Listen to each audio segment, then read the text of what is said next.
Hi friends, online preparation में आप सभी का एक बार फिर से बहुत बहुत स्वागत है। नमस्कार फ्रेंड्स, आपके जो क्वेश्चन होते हैं वो हम यहाँ पे लेके तो आते ही हैं और उन्हें एक्सप्लेन करते हैं, बताते हैं। आपका सहयोग भी अच्छा मिल रहा है, इससे थोड़ा हम लोग का भी हौसला बढ़ता है। चलिए आइए इस कड़ी को हम आगे बढ़ाते हैं। और एक जो क्वेश्चन इम्पोर्टेंट है जो हमने लिया है वो सभी कोड के लिए है, यानी जो आपका 508, 509 एंड 510 है। आप देख रहे होंगे कोड 58, 59, 510 एक ऐसा क्वेश्चन है जो तीनों में ही पूछा जा सकता है, ठीक है ना। तो चलिए देख लेते हैं ये क्वेश्चन क्या है। तो चलिए उस क्वेश्चन को हम देख लेते हैं। और हमारा जो क्वेश्चन है वो है कि सतत एवं व्यापक मूल्यांकन के लिए उपकरण एवं चुनौतियां क्या है। ठीक है, जो सतत एवं व्यापक मूल्यांकन है आपको पता है, उसके लिए उपकरण, मेन बात है कि सतत एवं व्यापक मूल्यांकन जब किया जाता है तो किस उपकरण के आधार पर यह मूल्यांकन किया जाता है। ऑब्जेक्टिव टाइप का क्वेश्चन भी आपसे पूछ सकता है कि सतत एवं व्यापक मूल्यांकन के उपकरण कौन कौन से हैं, या सतत एवं व्यापक मूल्यांकन किस आधार पर किया जाता है, और नीचे ऑप्शन रहेंगे तो वो आपको फिल करना होगा। चलिए हम आपको बताते हैं। तो देखिए सबसे पहले देख लेते हैं कि सतत एवं व्यापक मूल्यांकन, ऑलरेडी इसका वीडियो अवेलेबल है, हमने आपको लेक्चर वीडियो अवेलेबल करवा दिया है, आपने वॉच किया होगा। तो इसके सतत और व्यापक मूल्यांकन होता क्या है ये आपको पता होना चाहिए, एग्जाम आपके बहुत करीब में है। अब हम देखते हैं कि इसका मेन उद्देश्य क्या होता है सतत एवं व्यापक मूल्यांकन का। देखिए सतत एवं व्यापक मूल्यांकन का जो मेन उद्देश्य होता है, ये भी ऑब्जेक्टिव टाइप का क्वेश्चन आपका बन सकता है। और कि सतत एवं व्यापक मूल्यांकन के उद्देश्य क्या है, और फिर नीचे ऑप्शन रहेंगे। तो देखिए उसका मेन उद्देश्य होता है कि जो लघुकालीन एवं दीर्घकालीन क्या होते हैं, लघुकालीन एवं दीर्घकालीन जो मूल्यांकन होते हैं, ये मेन उद्देश्य होता है किसका, सतत एवं व्यापक मूल्यांकन का। लघुकालीन एवं दीर्घकालीन जो उद्देश्य, यानी लघुकालीन एवं दीर्घकालीन जो मूल्यांकन होते हैं, लिए जाते हैं, उसी का मेन आधार होता है, ये मेन उद्देश्य होता है। अब ये लघुकालीन एवं दीर्घकालीन मूल्यांकन क्या होता है। आप टीचर हैं, आप स्कूल में पढ़ाते हैं, आप भी बच्चों के टेस्ट लेते हैं, ठीक है ना। तो जब हम जनरली कोई, हमने एक चैप्टर पढ़ा दिया और उसके बाद हमने बच्चों से कह दिया कि हम आज कल जो है आपका टेस्ट लेंगे, हमने यूनिट या ये चीज हमने पढ़ाई है, आप प्रिपेयर करके आइएगा। या कभी कभी अचानक हम बोल देते हैं कि हम आज चलिए आपका टेस्ट लेते हैं, देखते हैं आपसे कितना बनता है। या फिर जो हम मंथली पे, वीकली पे टेस्ट लेते हैं, वो सभी आपके आ जाते हैं लघुकालीन में, ठीक है ना। किस में आते हैं, लघुकालीन में आ जाते हैं। लेकिन दीर्घकालीन जो लॉन्ग ये आपका टेस्ट चलता है, जैसे आपका हाफ ईयरली एग्जाम हो गया है ना, क्वार्टरली एग्जाम, जो मेन में एग्जाम आपके होते हैं, मेन एग्जाम जो होता है फाइनली एग्जाम, वो दीर्घकालीन एग्जाम में आ जाते हैं। तो ये उद्देश्य हो गए सतत एवं व्यापक मूल्यांकन के। इतना क्लियर हुआ। अब हम देख लेते हैं कि सतत एवं व्यापक मूल्यांकन के उपकरण कौन कौन से हैं। वेरी इंपॉर्टेंट क्वेश्चन आपका है, और ये क्वेश्चन तीनों में आ सकता है, इसलिए मैंने इसको लिया है।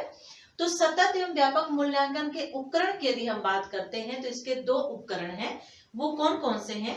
तो देखिए उपकरण में सबसे पहला जो है, यानी कि सतत एवं व्यापक मूल्यांकन के तो आप प्रकार कह लीजिए या फिर आप उपकरण कह लीजिए, बात बराबर है।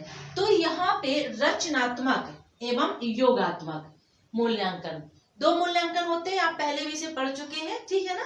तो रचनात्मक मूल्यांकन एवं योगात्मक मूल्यांकन जो है, ये सतत एवं व्यापक मूल्यांकन के प्रकार भी हैं और ये इसके उपकरण भी हैं। उपकरण इसलिए कहे जाते हैं क्योंकि इन्हीं के आधार पर रचनात्मक मूल्यांकन और जो योगात्मक मूल्यांकन है, इन्हीं के आधार पर मूल्यांकन करके ही सतत एवं व्यापक मूल्यांकन बनता है, ठीक है ना। तो रचनात्मक एवं योगात्मक मूल्यांकन जो है वो सतत एवं व्यापक मूल्यांकन के प्रकार और उपकरण कहे जाते हैं। इतना कॉन्सेप्ट क्लियर हुआ। अब हम आगे चलते हैं इसमें। अब इसको थोड़ा सा क्लियर करते हैं कि जो रचनात्मक उपकरण है सतत एवं व्यापक मूल्यांकन का, उसके अंतर्गत कौन कौन सी चीजें आती हैं, ठीक है ना। तो देखिए इसके अंतर्गत, रचनात्मक मूल्यांकन के अंतर्गत जो है वो सबसे पहले दैनिक अवलोकन आता है। दैनिक अवलोकन का मतलब क्या होता है, दैनिक का मतलब होता है रोज। तो जो आप रोज चीज बच्चों में देखते हैं, डेली देखते हैं, मान लीजिए आपने एक लेसन पढ़ाया, कोई यूनिट पढ़ाई, कोई एक लेसन, एक चैप्टर आपने कंप्लीट करवाया, उसके बाद आप बच्चों से जो क्वेश्चन पूछते हैं, ठीक है ना, कि हमने आज तो आपको ये पढ़ाया, ये चैप्टर कंप्लीट करवाया, आप हमें इसका आंसर दीजिए। कोई भी आपने उससे क्वेश्चन पूछ लिया और उसका आंसर बच्चों से आपने जानना चाहा, तो वो दैनिक अवलोकन के अंतर्गत आ जाता है, ठीक है ना। नहीं, डेली जो है आप परीक्षण कर रहे हैं बच्चों का कि आपने जो पढ़ाया तो बच्चे ने वो चीज सीखी या नहीं सीखी, उसे वो चीज प्राप्त हुई या नहीं हुई। आपका जो उद्देश्य है, उद्देश्य आपका था कि आप जो लेसन पढ़ा रहे हैं, चैप्टर पढ़ा रहे हैं, वो बच्चे समझे, तो बच्चे ने उस चीज को समझा या नहीं समझा, ये दैनिक अवलोकन के अंतर्गत आ जाता है, ठीक है। अब दूसरा देख लेते हैं मौखिक कार्य। मौखिक कार्य क्या होता है? तो मौखिक कार्य में जैसे आपने क्वेश्चन आंसर पूछ लिया, ठीक है ना, क्वेश्चन आंसर मौखिक ही तो होता है ना, या फिर आपने बच्चों से कोई चीज आपने रीडिंग लगवा ली, रीडिंग लगवाना भी तो मौखिक के अंतर्गत ही आता है ना, कि आपने बच्चों को कहा बुक ओपन करिए और चलिए रीडिंग करिए। तो ये जो मौखिक कार्य के अंतर्गत आते हैं, यानी जो जो एक्टिविटी आप ओरल लेते हैं, आप बहुत से रोल प्ले भी करवाते हैं, तो रोल प्ले हो गया और आपका रीडिंग हो गया, जिसे हम ऊंचा पठन बोलते हैं, आप कह सकते हैं। इस तरह से जो क्वेश्चन आंसर पूछे जाते हैं, ओरल पूछे जाते हैं, मौखिक के हम आपसे क्वेश्चन कर रहे हैं, आप उसका जवाब दीजिए, तो ये मौखिक कार्य के अंतर्गत आ जाता है। फिर देख लेते हैं क्रियाकलाप, ठीक है। क्रियाकलाप क्या है? क्रियाकलाप जो है, तो क्रियाकलाप बहुत तरह की होती है, जैसे कि आप व्यक्तिगत कह लीजिए, व्यक्तिगत क्रियाकलाप भी होती है, सामूहिक क्रियाकलाप भी होती है, ठीक है ना। यानी कि आपने बच्चे को कोई एक एक्टिविटी करने के लिए दे दी, तो आपने सिंगल सिंगल सभी बच्चों को दे दिया कि आपको अकेले करना है, या फिर आपने उस एक्टिविटी को समूह में, ग्रुप में डिवाइड कर दिया कि इतने ग्रुप का, इतने बच्चों का इतना ग्रुप बनेगा और उस ग्रुप में इतने बच्चे होंगे और उनको ये करना है, तो ये क्रियाकलाप हो जाता है, ठीक है। इससे भी मूल्यांकन होता है, यानी कि आप पढ़ रहे हैं, रचनात्मक में मूल्यांकन किस तरह का होता है, किस प्रकार से होता है, तो या फिर रचनात्मक में क्या क्या उपकरण है, क्वेश्चन को समझिएगा। अभी रचनात्मक जो उपकरण या प्रकार आपका सतत एवं व्यापक मूल्यांकन का है, ओके। अब ये क्वेश्चन अभी आप पढ़ रहे हैं, लेकिन अगर पूछता है कि रचनात्मक मूल्यांकन के बारे में, क्योंकि एक क्वेश्चन से बहुत सारे क्वेश्चन निकल रहे हैं, रचनात्मक मूल्यांकन के बारे में वो आपसे पूछता है, या फिर कहता है रचनात्मक मूल्यांकन के उपकरण कौन कौन से हैं, तो ये उसके उपकरण ही हो जाते हैं। उपकरण का मतलब किस विधि, किसी मेथड से, एक मेथड होता है जिसके उससे पढ़ाया और कुछ जाना जाता है। तो दैनिक अवलोकन, मौखिक कार्य, क्रियाकलाप, प्रोजेक्ट, क्रियाकलाप हो गया हमारा, ठीक है ना, व्यक्तिगत एवं सामूहिक जो होता है। प्रोजेक्ट क्या होता है? प्रोजेक्ट में जनरली हम लोग कोई एक काम दे देते हैं बच्चों को कि आपको ये चीज करके लाना है। यदि साइंस का वो स्टूडेंट है तो उसको प्रोजेक्ट जनरली जो होता है स्कूल में ही कराए जाते हैं, लैब वगैरह में कुछ करा दिए जाते हैं, प्रायोगिक कर दे दिए जाते हैं। या फिर यदि वो अदर सब्जेक्ट का है तो उसको घर से भी, साइंस में भी घर से प्रोजेक्ट करने के लिए दिए जाते हैं, मॉडल वगैरह बनाने के लिए दिए जाते हैं और हम लोग देते भी हैं। तो ये आ जाता है प्रोजेक्ट के अंतर्गत, इससे भी मूल्यांकन किया जाता है। फिर टेस्ट, अब टेस्ट आ गया। टेस्ट में क्या होता है? टेस्ट में हम जनरली यदि हमने एक यूनिट या वन लेसन कंप्लीट किया तो हम उसका टेस्ट ले लेते हैं, और या फिर हमें जनरली किस तरह की लिखित टेस्ट भी लेते हैं कि आप लिख के हमें दिखाइए, हम क्वेश्चन दे रहे हैं, बोलते हैं कि हम कल इस लेसन का टेस्ट लेंगे। या हम मौखिक टेस्ट भी ले लेते हैं, चलिए आज हम ओरल आपका टेस्ट लेंगे, आपको ओरल बताना है। तो टेस्ट में भी बहुत तरह के टेस्ट हो जाते हैं, लिखित हो जाते हैं, ओरल हो जाते हैं, यानी मौखिक हो जाते हैं, ठीक है ना। और छोटी अवधि के यानी बहुत छोटे छोटे से टेस्ट हो जाते हैं, हमने एक क्वेश्चन ही बच्चे से पूछ लिया, तो इस तरह टेस्ट के अंतर्गत चीजें आ जाती हैं, ठीक है ना। अब यहाँ पे गृह कार्य एवं कक्षा कार्य दो चीजें हैं। अब देखिए गृह कार्य एवं कक्षा कार्य में हम क्या देते हैं कि जनरली क्या होता है कि कभी कभी हम घर से बोल देते हैं बच्चों को कि एक कोई टॉपिक हमने दे दिया निबंध का, ऐसे का, तो हम बोलते हैं आप ऐसे लिख के लाइए, ठीक है ना, घर से निबंध लिख के लाइए। किसी महापुरुष की हम जीवनी दे देते हैं, वो आप लिख के लाइए। या फिर आप पत्र लेखन है, लेटर्स है, वो आप लिख के लाइए घर से। या कभी कभी हम ये काम जो होते हैं कक्षा में भी दे देते हैं बच्चों को लिखने के लिए, कोई पैराग्राफ हम करने के लिए दे देते हैं स्कूल में ही बैठे बैठे कि आप चलिए आप ये तो पैराग्राफ करिए, इसको लिखिए। तो ये सभी चीजें जो होती हैं, क्योंकि आप टीचर है तो आप इसको बहुत अच्छे से लिख सकते हैं कि कक्षा में आप क्या वर्क कराते हैं बच्चों से, और गृह कार्य यानी होमवर्क और में आप क्या देते हैं बच्चों को, ठीक है। तो हमारा ये जो है ये रचनात्मक का ये क्लियर हो गया।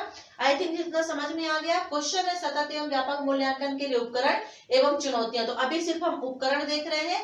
सतत एवं व्यापक मूल्यांकन के उद्देश्य क्या है? तो लघुकालीन एवं दीर्घकालीन इसके उद्देश्य होते हैं। इसके प्रकार या उपकरण के अंतर्गत दो चीजें हमने ली है, रचनात्मक एवं योगात्मक मूल्यांकन।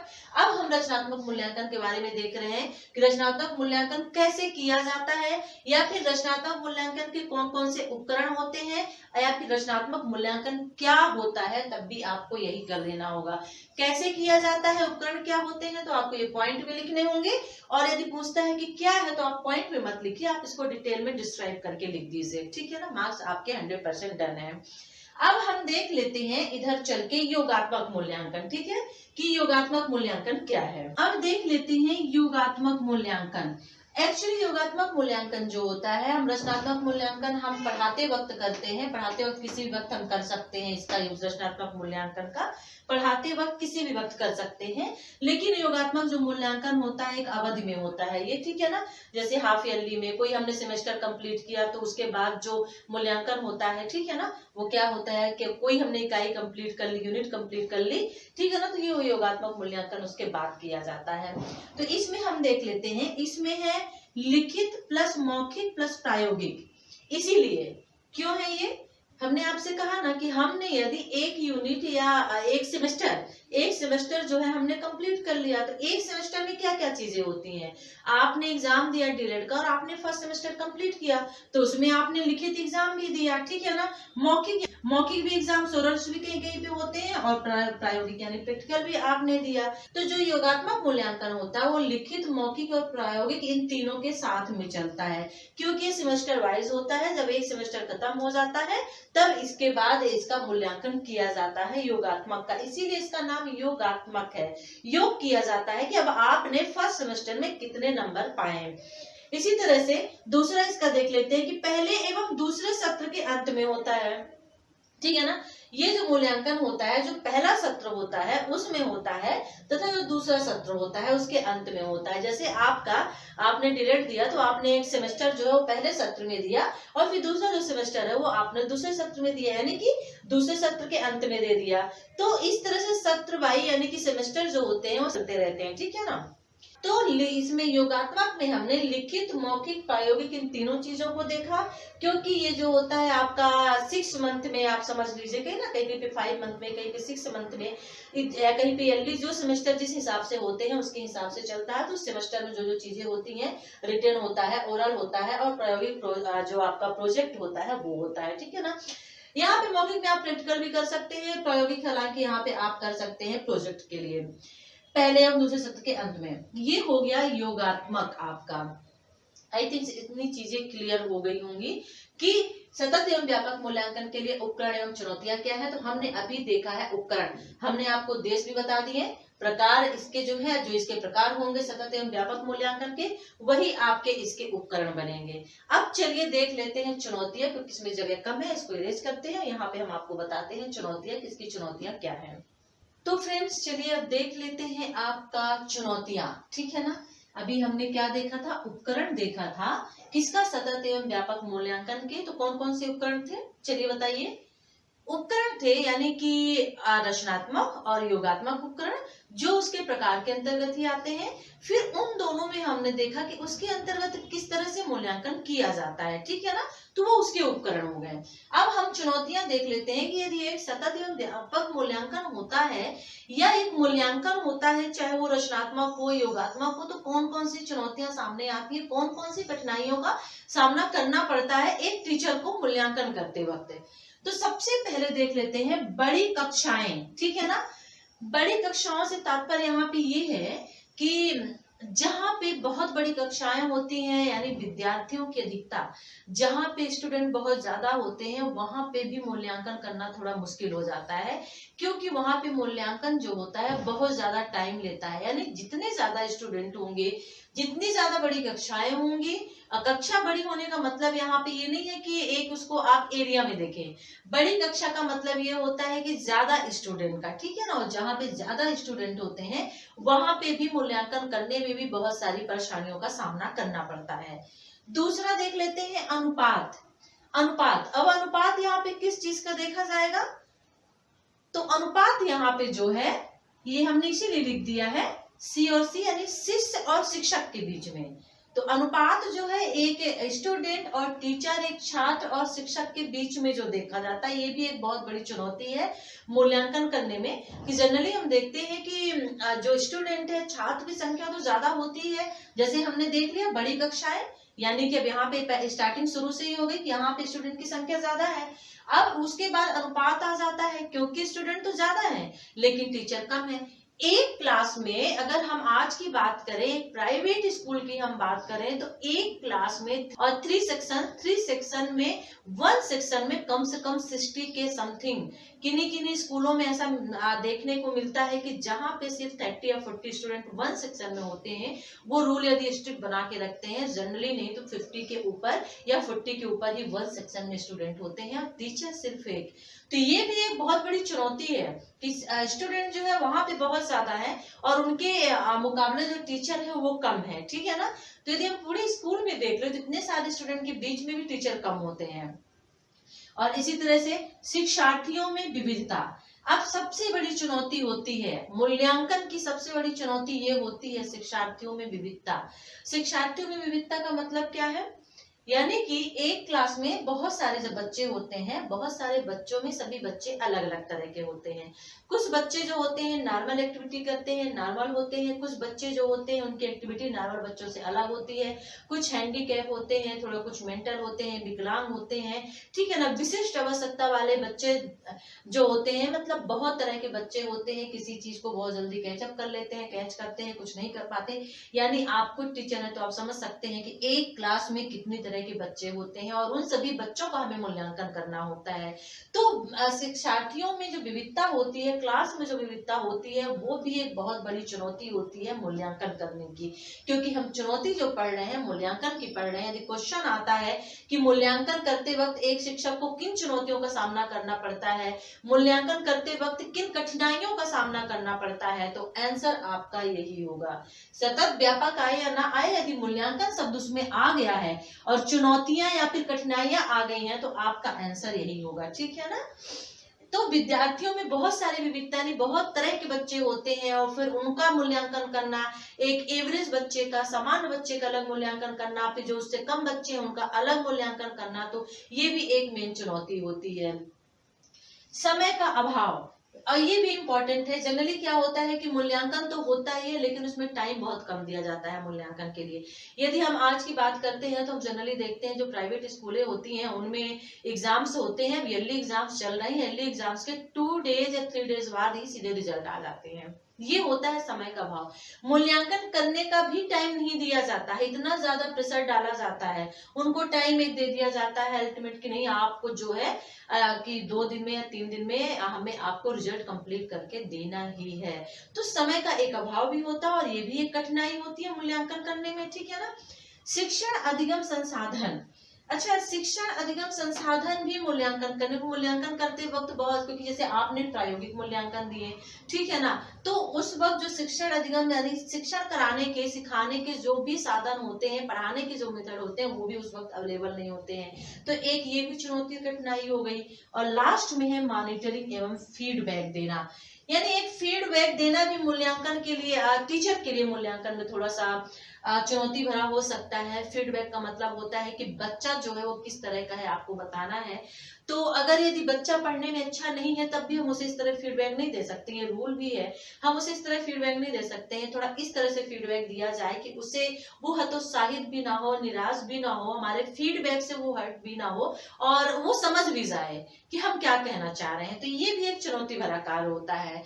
तो सतत एवं व्यापक मूल्यांकन के हमने उपकरण देख लिए थे, अब हम चुनौती देख रहे हैं। बड़ी कक्षाएं, अनुपात, शिक्षक और शिक्षार्थी का, शिक्षार्थियों में विविधता, समय का अभाव, शिक्षण अधिगम संसाधन, मॉनिटरिंग एवं फीडबैक, ये इतनी सारी जो चीजें हैं ये मूल्यांकन की चुनौतियां हैं। सतत व्यापक आए या ना आए, यदि मूल्यांकन की चुनौतियां, मूल्यांकन की कठिनाई आती है तो आपको यही लिखना है। या फिर सतत एवं व्यापक मूल्यांकन में शिक्षक के सामने कौन कौन सी कठिनाइयां, कौन कौन सी चुनौतियां आती हैं, तो आपको यही लिखना है। आई होप ये वीडियो आपको पसंद आया होगा और अगर अच्छा लगा है तो लाइक करिएगा और वीडियो को शेयर जरूर करिएगा। चलिए फिर नेक्स्ट वीडियो के साथ हम आपसे फिर मिलते हैं, तब तक के लिए टेक केयर, बाय।